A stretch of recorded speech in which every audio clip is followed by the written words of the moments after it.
Azt mondtad, hogy mindenkinek el kellene jutni, kicsit nagy szót használnék, a saját megváltásához.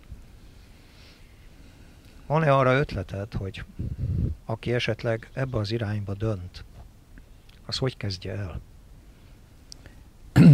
Rengeteg ötletem van.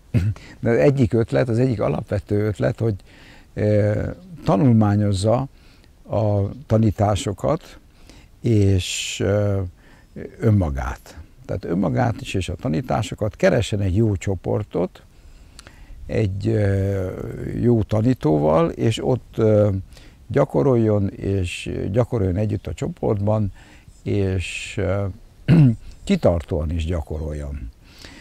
Nagyon fontos, hogy egy ilyen csoportban legyenek ideák, alapideák, például mondjuk, hogy mi egy idea, az ember teremtése befejezetlen. Tehát ez egy idea, tehát az iskolák, a szülők, a környezet, a társadalom az embert nem képes befejezni, az ember teremtésének befejezése az emberre vár, magára. Ezt viszont egyedül nem tudja megcsinálni, ehhez kellenek a társak, ehhez kell egy darabig legalábbis útmutatás, és aztán találja meg azt, ami neki megfelelő.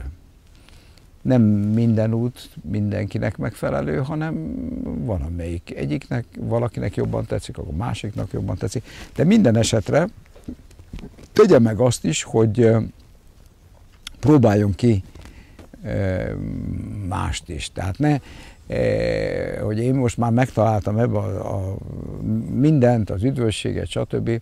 Az rendben van, de mégis van, ahonnan máshonnan esetleg más impulzusok jöhetnek, más benyomások, más lehetőségek, más energiák, úgyhogy lehetőség szerint, ahogy annak idején a mesteremberek, vagy a középkorban, vagy ezek a legények, a céhes legények, hát egy kicsit vándoroljon, kicsit, aztán ami neki tetszik, abba mélyüljön el. Mi magyarok köztudomásúan depressziósak vagyunk, de valójában azt gondolom, hogy nagyon sokunkban bűntudatok is léteznek. Mit kezdjenek ezzel az emberek? Hát a bűntudat az aztán teljesen felesleges. Sok felesleges dolog van a bűntudat. Sokszor összetévesztik az emberek a bűntudatot a felelősséggel. Az, hogy az ember felelős, az teljesen világos, felelős kort eléri, ugye az is azért vitatható, hogy mikor van, de hát felelős, de ne. Bűntudat az teljesen felesleges. És sajnos ugye azt kell mondani, hogy itt a vallásoknak van egy negatív szerepük, hogy túlságosan belé nevelték az emberekbe ezt a bűntudatot, azt, hogy és ez egy kicsit ilyen szadomazochista dolog. Más kérdés, hogy ugye a jobbítási szándékom és a visszatartó erők, az engem visszatartó erőknek van egy harca egy darabig legalábbis. Tehát ugye harcolni, mit jelent például a negatív emóciókkal? Ugye mit csinálnak a negatív emóciókkal? Hát harcoljunk, jó, de hogyan harcoljunk? Hát úgy például, hogy ne fejezzük ki, de lássuk. Tehát ne nyomjuk el, ne fejezzük ki, és így tovább. Tehát nagyon sok része és van egy tanításnak, amit nem lehet egyszer elsajátítani. Tehát biztos, hogy évek kellenek hozzá, nem is akár hány év, akár egy életen keresztül, vagy több életen keresztül, ez is benne van. De ha elindultunk egyszer, akkor az a nagyszerűség ragadhat el minket, hogy az életünk szól valamiről. Az életünknek van egy célja, van egy értelme, nem csak egy materiális, ami szintén lehet cél, semmi gond ezzel, hogy az ember lakjon, és egyen, és jól legyen, és éljen, hanem hogy van egy olyan cél, ami kitart az egész életre. Ez nagyszerű. És ez a cél se olyan, hogy ebbe állandóan belebuknék, vagy bele merevednék, hanem tudomásom van erről, és szándékom van ehhez. Tehát egy tudomás és a szándék játéka. Most erre én azt gondolom, hogy valójában az egyik legfontosabb tudat lenne, hogy mindenki értékesnek tartsa magát. Na most aki úgy született meg, gyerekkorában arra szocializálták, hogy nem figyeltek rá, nem kapott elég szeretetet, el akarták vetetni, tehát valójában rengeteg olyan ember van, aki, hogy úgy mondjam, nem volt elég tervezett. Az innentől kezdve komoly értékrendi problémának éli meg azt, hogy ő kicsoda, értékese vagy sem, fontos-e vagy sem, mi a fenének él a Földön, és ezek nagyon izgalmas kérdések. Igen, olyannyira, hogy ugye, ahogy az állati lények is gondoskodnak, és éreznek, és érzéseik vannak, ugye látjuk, hogy micsoda önfeláldozással gondoskodik akár egyszer láttam egy ilyen filmet, egy párduca kölykeiről, hogy ugye, hogy felviszi a zsákmányt a kölyköknek, és nem eszik belőle. Megvárja, amíg azok csontra lerágták szintre az egészet, és utána kezd elő enni, miközben lent oroszlánok ugye, buzdítják itt ezt az egész jelenetet. Tehát valami hihetetlen az önfeláldozás, minden nem emberi tulajdonság, hanem ez a lényi létezésnek a része. Addig, amíg fel nem nőtt. Amikor felnőtt, akkor ott vége van, ugye. Ez a különbség az ember és az állat között. Egyik különbség. Tehát nyilvánvalóan, hogyha a szeretet hiánya, vagy az ilyen traumák, különösen a kisgyerek, az elutasítás, ugye, tudom én, hoz egy kisgyerek nagy örömmel egy békát, és akkor azt mondja, hogy fúj, micsoda, ezért letek. És millió ilyen dologból adódik össze. Na de más oldalról nincs tökéletes nevelés. Ugye, minden generáció, most ezt játsszák a generációk, ugye, hogy az egyik, akkor volt az autoritás, akkor jött az antiautoritás, akkor most voltak a fegyelem, akkor most van a fegyelmezetlenség. Nem működnek ezek, hogy én elhatározom, én leszek a szuperapa, meg a szuperanya. Hibákat követünk el. A hibák azok részei, fontos részei, hogy úgy mondjam, az életünknek. Tehát a nevelésben is hibát követünk el, magunkkal szemben is hibát követünk el, másokkal szemben is hibát követünk el, mert ez az élet rendje. Hát gondoljunk csak a mintákra, hiszen én, mint szülő, szintén mintákat kaptam a nevelésemről, hiszen voltam gyerek, és abba rengeteg mindent beleveszek, mert azt hiszem, hogy az volt jó, amit az anyám vagy az apám csinált. Pontosan. Hát most meg a másik minta az, hogy az mind nem volt jó. Tehát a fordított minta is minta. Tehát nagy tévedés az, hogyha most én megfordítom ezt a játékot, én most mindent megengedek, akkor én jól csinálom, dehogy is. Hát ugye könyörög a gyerek a korlátokért, a gyereket nem lehet korlátlanul hagyni. Tehát ezeket el kell fogadni, itt az elfogadás, hogy elfogadjuk magunkat, a tökéletlenségünket, az, hogy időnként berágunk a gyerekre, az, hogy esetleg kap egy fülest is netántán, attól sokkal rosszabb a modern nevelésnek, a pszichiátriában úgy hívják, hogy ez a double bind, hogy dupla kötést csinálunk, ugye dupla kötést, én úgy szeretlek téged, vagy gyere ide kisfiam, és akkor látszik rajta, hogy teljesen elutasítja. Hát a gyerek az leveszi a metakommunikációt, tehát őt nem lehet becsapni, ő nem ezt a verbalitást veszi le.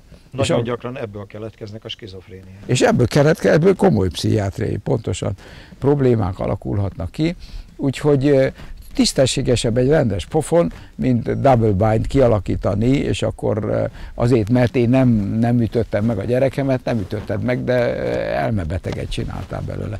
De nem azt mondom, hogy most pofozni kell, hanem csak ez egy példa arra, hogy nem lehet itt szigorú állandóan szabályokat követni, hanem fel kell magunkat lehetőleg legyünk éberek a kis lényre, sokat lehet tőle tanulni, neki is sokat kell tőlünk tanulni, és ez egy nagyon érdekes dolog, aztán persze idegeinkre is mehet, rohadtul az idegeinkre mehet, ez is ugye beletartozik, tehát sok minden beletartozik az életbe, itt nem kell tökéletes játszani, ugye, és sokan, akik elindulnak ezen a spirituális úton, az a problémák, hogy akkor innentől kezdve azt hiszik, hogy nekik tökéletesnek kell lenni, és neurózis csinálnak az egészből. Hát gondolja arra, hogy mondjuk egy külföldi út alkalmával mondjuk egy 2000 méter magas hegy szikláján a gyerek úgy dönt, hogy le akar mászni. Igen.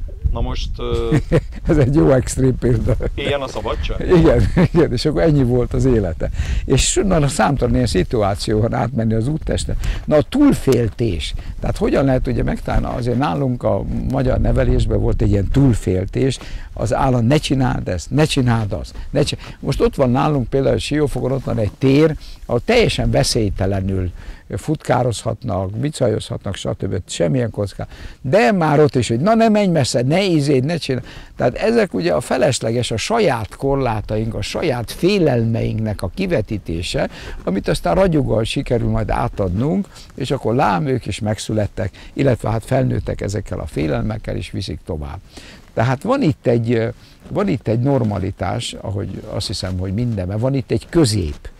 Ugye mi lenne a normális? Hát a normális az egy közép lenne, és onnan kilengünk. Mindig kilengünk. Nem baj, ha kilengünk. Ahogy annak idején mondták, az arany középút. Az arany pontosan.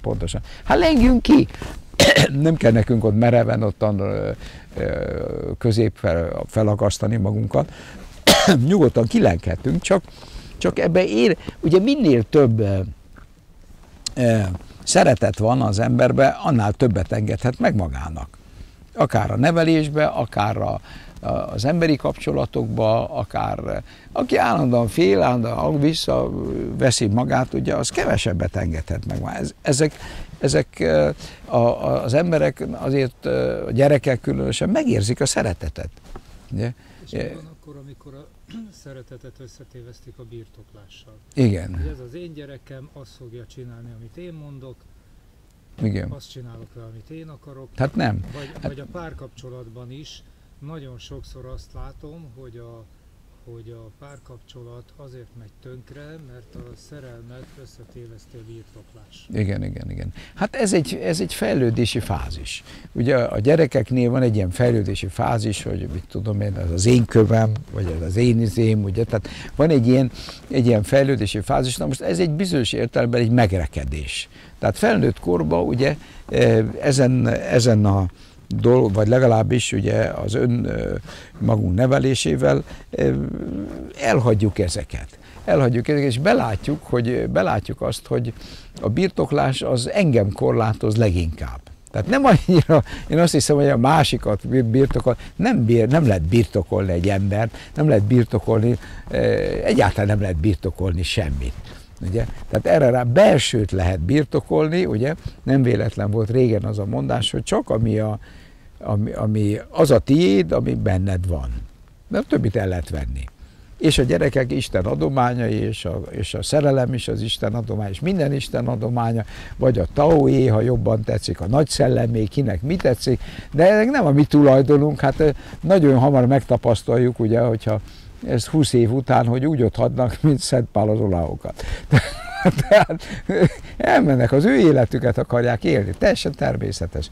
Úgyhogy a birtoklás biztos, hogy egy szükséges fázis, de mi nem birtokolunk dolgokat, mi intézői vagyunk a dolgoknak. Intézői vagyunk önmagunknak, intézői vagyunk a világnak, a mi kis világunknak, aztán valamennyire tágasabban is. Tehát ahol van befolyásunk, az a befolyásunk az intézői minőségben történjen, nem pedig tulajdonosi minőségben, és akkor rendben lesz. Ez olyan a testünkkel kapcsolatosan, mint hogyha valaki szereti nagyon szereti a lovakat. Szereti a lovakat, nem szereti a lovakat, viszont rá akar ülni. Ugye? Tehát meg kell tanulni a lónak, hogy nem ő az úr.